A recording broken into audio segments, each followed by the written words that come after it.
Welcome to another episode of Farming on the Cheap. Today we're going to work on the draper belts on our swather.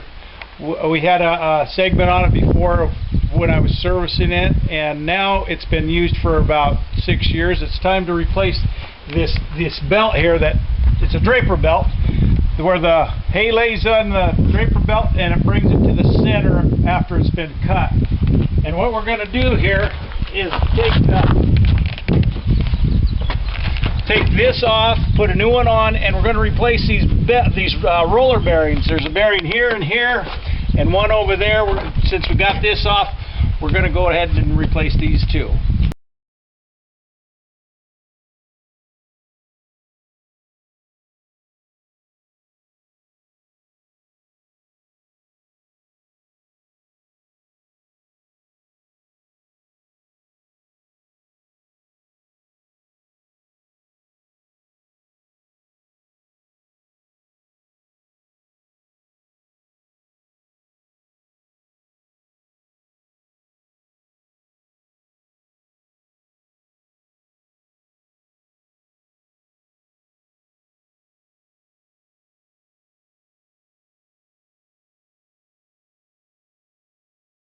Okay, here we are. We're back.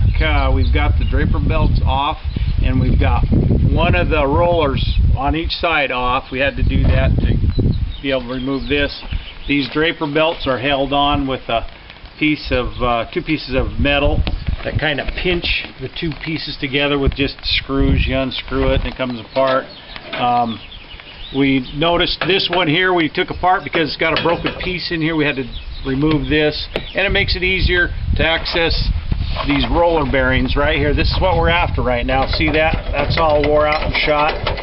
So we're going to take that out. And this one here is the side that we're replacing the draper belt on. And these bearings are still good, but we're going to go ahead and replace them since we're replacing the draper belt. Thank you. Hello.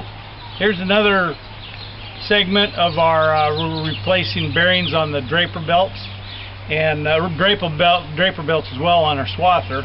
Now we got these are the rollers that the draper belt runs on, and there's a bearing right here that we're going to replace. We got to pull it out, and there's a way of doing that without a puller. It's pretty easy. Now if you notice, this one here has completely gone out, and the race is still in there. And we're going to run a bead of weld around that race, and it's going to just fall right out. So I'll go ahead and weld it up. We'll be right back. Thank you. Okay, we've just welded this bearing race onto this piece of metal, and what I'm going to do is tap on it here and pull it out. I put the roller in a vise so I can bead on it and not have it go anywhere. So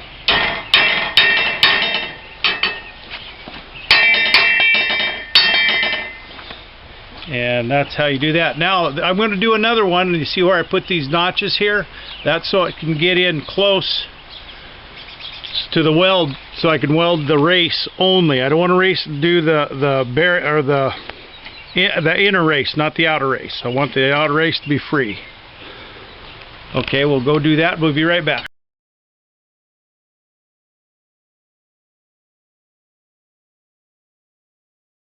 Yep.